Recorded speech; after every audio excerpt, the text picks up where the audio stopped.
What's going on, everybody, and welcome to another Angle of Pursuit podcast. That's right, fantasy football owners, fans, we are back. It's been a while. Those of you that stuck around, thanks for being patient. Hopefully, check out our new content. We'll have all kinds of stuff coming your way. But with me tonight, it's Jared Smola from Draft Sharks. What's up, Jared? What's going on, Kyle? Thanks for having me back on. Yeah, absolutely. It's always fun to chat, and with the draft in the books, I mean, we were doing a little chatting over DM and via Twitter and whatnot, but I figured I'd have you on. We could talk a little running back on this pod, and then if you're enjoying what you're hearing, we'll be doing a receivers pod as well, talking our top options in this rookie class, as well as kind of how they fit and where the top 5 guys sit and who could challenge for that and all that good stuff. So Jared, I guess before we really get into the rankings, how much does what you do kind of in your pre-draft process versus, what the teams do on draft day versus the fit, like how does that all kind of fold into your equation when you're thinking about how you want to rank these players, how you want to draft these players? Yeah, I'd say my pre-draft analysis is probably 50% of the final ranking. I put quite a bit of stock in not only where the player lands and how he fits in that offense, but also when he was drafted. I think that tells us a lot. It tells us how the NFL feels about a guy. And we know that guys that are drafted earlier just have a better chance to see work early in their career and even, get second chances if they struggle as rookies or even in their second seasons. Yeah, no, and I'm with you there, and that's my kind of struggle.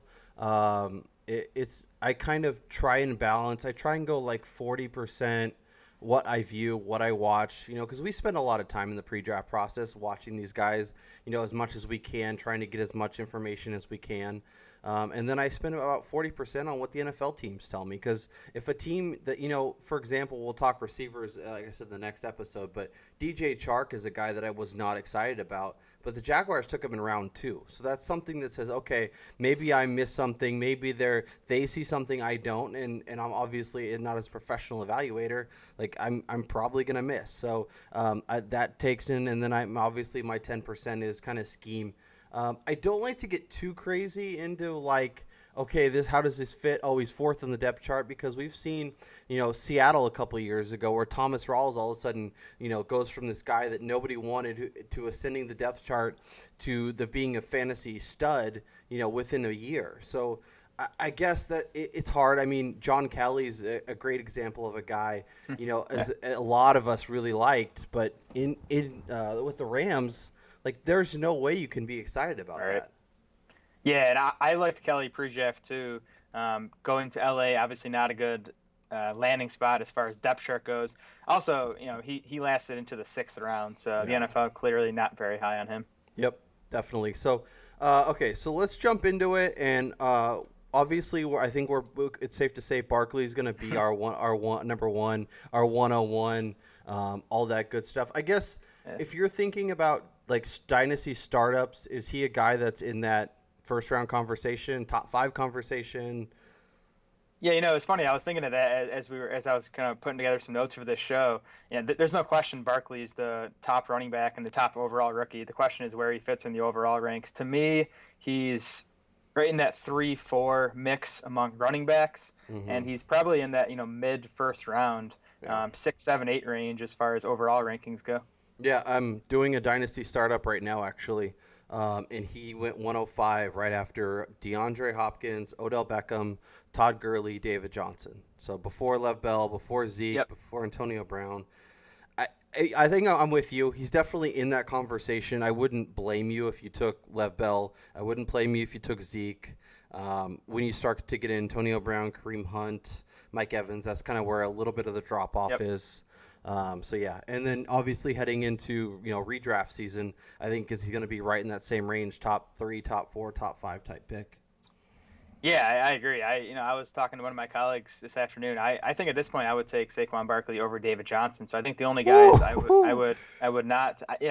DJ worries me a bit. Yeah. He's had a couple injuries the past 2 years. I know the wrist thing was sort of fluky, but he had the sprained MCL the year before. And I just think that Cardinals team, they're rebuilding. They're not going to be very good. That's still a bad O-line. So I get the volume's still going to be there. I get he's still a talented player. But, when we're talking about the top of the draft board, we're nitpicking. So I think at this point I'm leaning towards Saquon over DJ.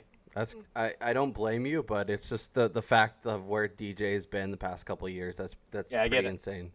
Okay, so if we're not obviously debating the 101, when we get to the 102, I feel like there's going to be a point of contention here. So hit me with it. Who is your number 2 running back on your board? Reluctantly right now, it's Rashaad Penny. Oh, okay, so we do agree. That's good. I thought we might get a little pushback. The Rashaad Penny thing is interesting to me. It's definitely someone that I've been excited about through the pre-draft process. I liked a lot of stuff that I saw on tape with his ability, at San Diego State. But the fact that the Seahawks not only were a situation where they've been void of a running back for the past, basically since that Rawls season, and even then it's been kind of up and down. They haven't really had a reliable option since Marshawn. The fact that they said, this is our guy, we're going to go get him. They got him before Sony Michele. They got him before Derrius Guice. They got him before Ronald Jones. All these guys that, were definitely ahead of him heading into the draft process. I guess what puts him at the 102 for you? Is it the landing spot? Is it kind of the mix of just break it down for me?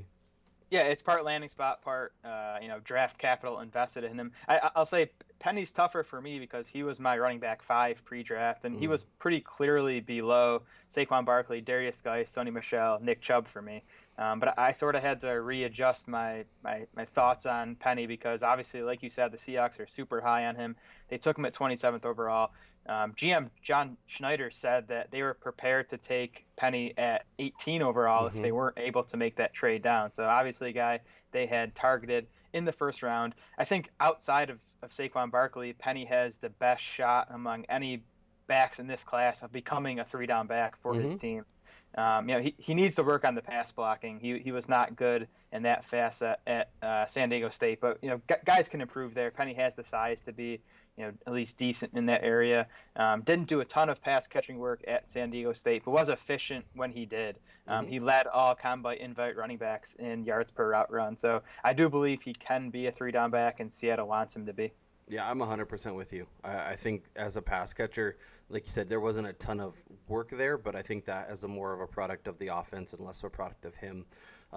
Chris Carson's a guy that I've been into. Obviously, the injury kind of derailed this season last year. We're still waiting for CJ Prosise to become something. I mean, there's just a gaping hole. I do have questions about that O-line. Obviously, they addressed it a little bit. Jamarco Jones is a big upgrade for what they were doing. But there is still some major concerns. But I think his ability to be involved in the passing game, I think, will be a huge help and kind of help him have a safer floor on a week-to-week basis. Yeah, the offensive line is definitely probably the biggest concern for Penny. The Seahawks were 31st in Football Outsiders adjusted line yards last season. I don't think they made any significant upgrades. I'm sure they'll be better than 31st this year because it's tough to be worse, but definitely a concern. I would say the other thing I like about Penny is it seems like just in general the Seahawks are looking to move back towards a run heavier offense. They made the big investment in Penny. They let Jimmy Graham and Paul Richardson walk this offseason. New offensive coordinator Brian Schottenheimer tends to lean towards the run anyway, so I think that sort of fits with what he wants to do.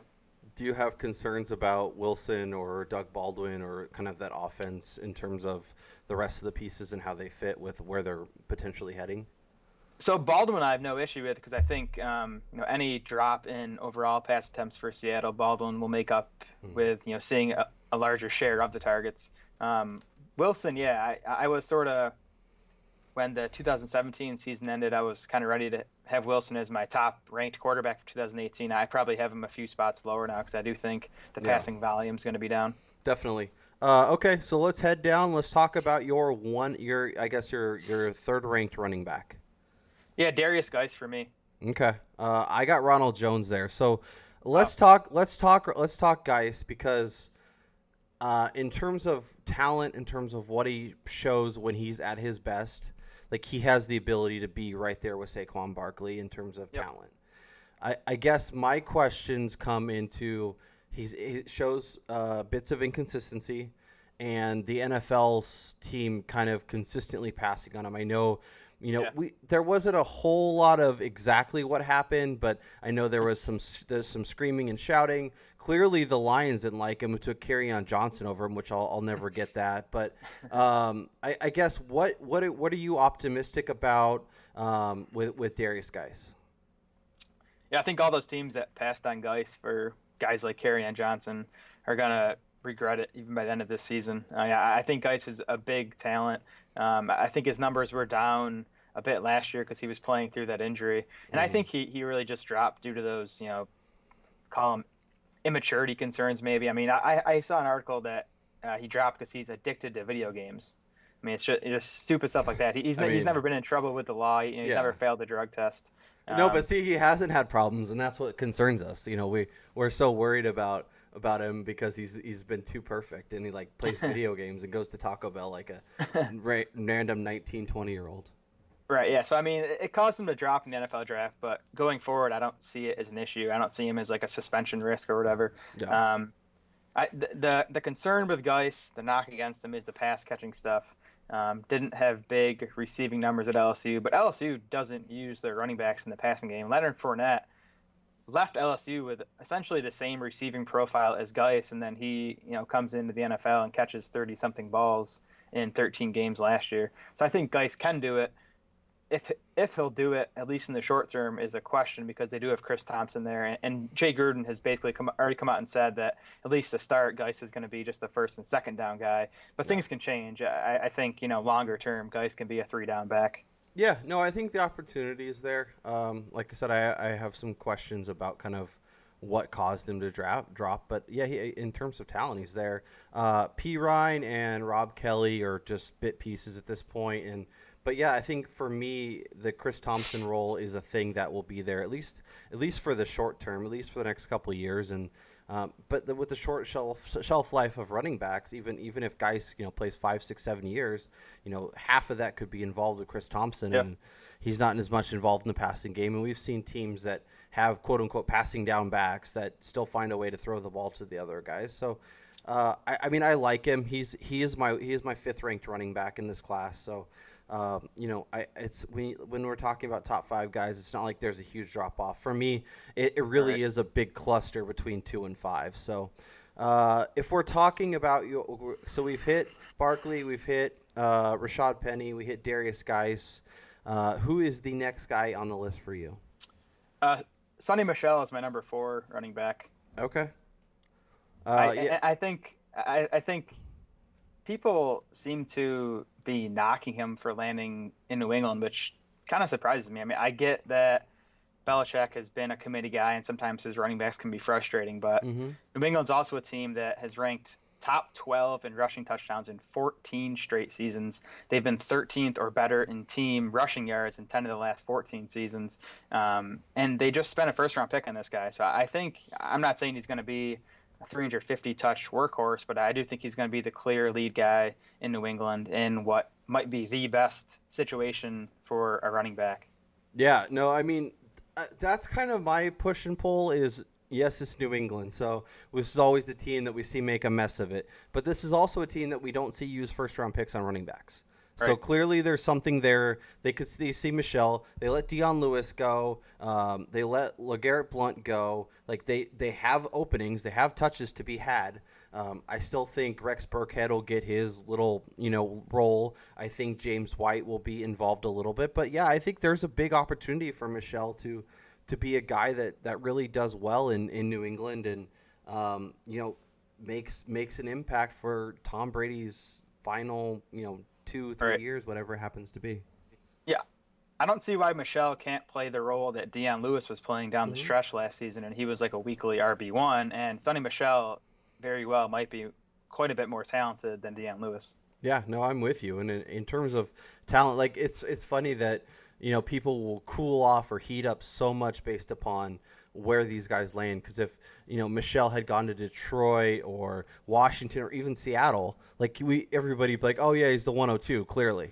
Right. Yeah, I mean, and situations like that, like those teams you just mentioned, they're more cut and dry. It's easier to say, yeah, this guy's going to come in and be the clear lead guy. It's not so clear in New England, but I still think Michele's a guy who we're going to see be getting 225, 250 touches right out of the gate, and in such a good offense, that's plenty to make him, I think, at least like a mid-range RB2 right away. Mm-hmm. Yeah, no, I'm with you. He's a guy that I think he's a guy that in redraft I'll be interested in getting. And then in Dynasty, where I have one of those mid-round picks, he's definitely in that conversation. He is my sixth ranked running back. But, like I said, these guys are all in such a cluster that it's hard to really separate them. Okay, so Sony Michele was number 4. Who is number 5? And Nick Chubb is my number 5. Yeah. He's a guy I want to rank higher because I love the player. Mm-hmm. I think you look back to his freshman season, just unbelievable what he did. Yeah. In the SEC at such a young age, had the serious knee injury, didn't look like the same guy in 2016, but I thought he started to regain pre-injury form this past season. Yeah. Tested really well at the combine, so love the player. The situation, I think in the long term, can be really good because I like what Cleveland's building. I think it could be really good offense moving forward. I'm a big Baker Mayfield fan, so I like that. Shorter term, there's obviously workload concerns with Carlos Hyde there, with Duke Johnson there. Yeah, well, but I mean, this is a situation that could open up very nicely, though, after year 1. Like, I feel like people are going to sleep a little bit on Nick Chubb, and then all of a sudden he's the feature back getting all the work next season because they can get out of Carlos Hyde's deal and basically cost them $2 million, which for an NFL team, that's nothing. And then they could easily let Duke Johnson walk. So this could be obviously a little less reduced role. Carlos Hyde, I think, gets work in this season, especially with Chubb's injury history. The fact that he's looked his last year at Georgia, he looked a lot more like the player he was before the injury. The fact that he played basically all of the last 2 years, missing very little time, I think helped him a lot too. I'm a big Nick Chubb fan, and I think like if he becomes the best running back or the second best running back out of this class, like that wouldn't surprise me in the slightest. Yeah, me either. Chubb was my 1-2 pre-draft, and I knocked him down, like I said, kind of reluctantly. Mm-hmm. I mean, the other thing I want to say is if I have the 1-2 pick in a rookie draft, I'm looking to trade down into this 4 or 5 Absolutely, because I don't think there's a big gap between these guys. Absolutely. I love the idea of finding the guy with two mid firsts or like a mid first and then a couple guys in the second. I love that. I love that deal. I would do that 100 times out of 100 because there is going to be somebody in your league that swears Derrius Guice is the next coming, or that Ronald Jones or Rashaad Penny or whoever is going to be a star. And I think with all these guys in there, I'd rather take a couple bites of the apple and see what I can get. Okay, sure. So that's your top 5. I noticed the name that's in my top 5 that wasn't for you is Ronald Jones. Talk to me, I guess, about your concerns there and where he ranks for you. Yeah, I love the landing spot because the backfield's wide open. He should step right in as the lead ball carrier, and I think that Tampa offense really is set to break out. I mean, it should break out this season if Jameis Winston stays healthy with all the weapons they have there. So landing spot's nice. I have some concerns about Jones as a player. Didn't test well in the pre-draft process, and he also didn't do much pass catching work at USC. So I think that's a question mark. That's what knocks him for me down to the 6th spot. Yeah, no, and I'm with you. Like his testing, in the combine and whatnot wasn't ideal. He's a guy that I was really excited about coming in, and I've cooled on him a little bit, but this landing spot's too good. Tampa Bay clearly likes him. They use a 2nd-round pick on him. That's wide open. I think he can be a really useful player. I think he's explosive. I think even if it's in a 65-35 split, they can find what he's special, I think, and he's a guy that I'm really excited about and would gladly take in that 103, 104, 105 range in rookie drafts. Yeah, it's fair. Again, another reason to maybe trade out of that number Mm-hmm. 2 spot and get the 5 or 6 pick, grab something like Ronald Jones. I'm just glad you didn't give him the Jamal Charles comp because I think Well, that makes no sense. he has braids and he wears 25, so that's Exactly. why. That's about as far as it goes. Yeah, but no, I mean, I like it. He's got quick explosion. Yep. Even and some of those runs at USC are just eye popping. So, and this is a team that's funny because Sam Darnold got a little bit of a pass because it's a really bad offensive line and there's not a lot of studs at the receiving core, but Ronald Jones isn't getting that, and he played behind the same offensive line. He played behind the same team that they knew that Darnold was either going to throw it short or he's going to hand off to Jones, and Jones split time with Stephen Carr and still put up 1,500 yards. So he had a really, really good year at USC. So I'm a big fan. Just beyond them, I'm going to throw out a few names. Royce Freeman in Detroit, or in Denver rather. Kerryon Johnson in Detroit. Are either of these? Obviously, I mentioned that I'm not a huge Kerryon fan, but do either of these guys interest you in terms of either for redraft or in dynasty?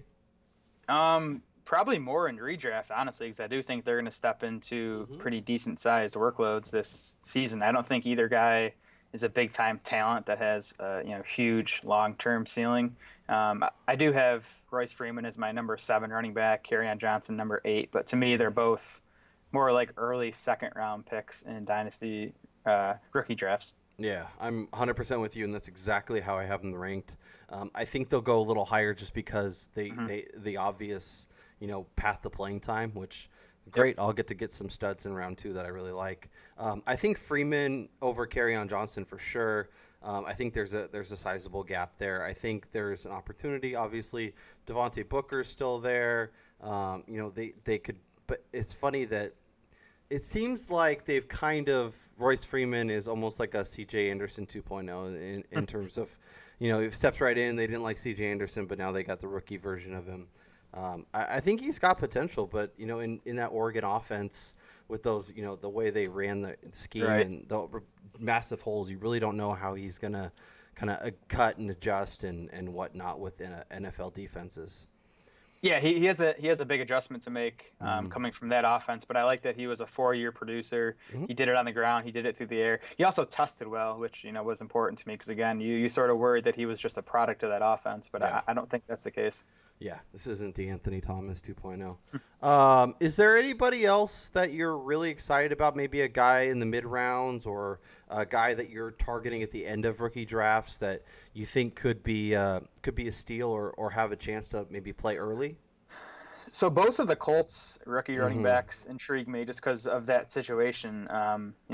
Marlon Mack was a 4th rounder last year, was just so as a rookie, and then we just learned today actually that he had off-season shoulder surgery to repair a torn labrum. So there's a lot of opportunity in that Colts backfield. Naheem Hinds is a guy that I liked pre-draft. I will say that he's undersized and probably will never be a lead ball carrier, but he's someone who could, carry 120 times and catch 50 balls. Yeah. I mean, Naheem Hinds I like, and especially as like a passing down guy too. And this could be a Colts team that's not very good that has to throw to catch up, and he could be on the field a lot. So in PPR leagues, I like that call quite a bit. I don't know, like Bo Scarborough was never a guy I was in on, so I was happy to see. It's kind of nice when you see guys that you're not in on go late in drafts, and you go, okay, maybe I knew what I was talking about.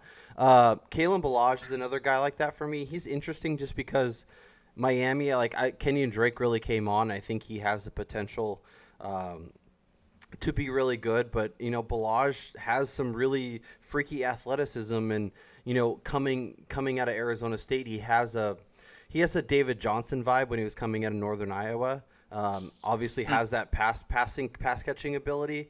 I honestly think he would be an interesting slot receiver, but it'll be interesting to see what Miami does with him. Ito Smith. Go ahead. Yeah, no, Ito Smith's a good name. Yeah, Ito Smith. Especially because, I don't know, this could be a team that maybe moves on from Tevin Coleman. Exactly. Yeah, exactly. So I think he's an interesting stash. Josh Adams, who went undrafted. I'm still not sure why he went undrafted. It might be some medical stuff. He had a torn ACL and a torn meniscus back in 2013. But, going undrafted makes him a long shot.